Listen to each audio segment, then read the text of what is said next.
organization is one that has thought clearly about what the types of crises are that could affect them. And they've put plans in place, and they've thought beyond what they have actually experienced in the past.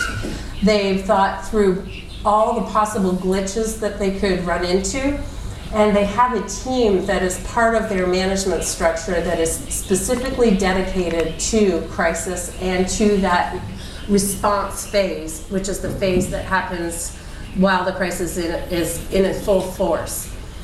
And that crisis team, the more research we do, the more we realize that it really spans all different levels of the business, that we're not just looking at managers to be part of this, we're also looking at line staff, maintenance staff, etc. Anybody who is part of the team needs to be included in some capacity in putting together this crisis team.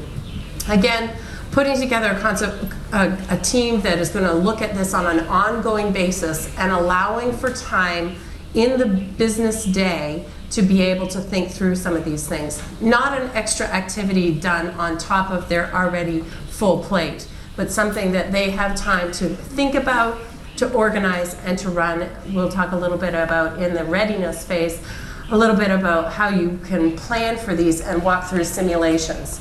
So that's critical as well. A crisis-prone destination, on the other hand, is very reactive to things that happen. A crisis happens and then they don't have any plans in place. They have to react at the spur of the moment. They put together the team.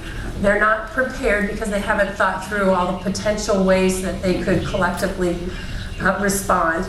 And it's much more difficult.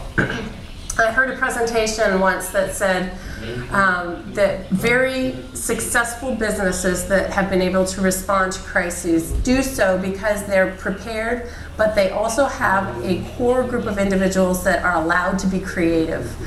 And I think the thing we forget is that crises also give us an opportunity to explore creativity as ways to move beyond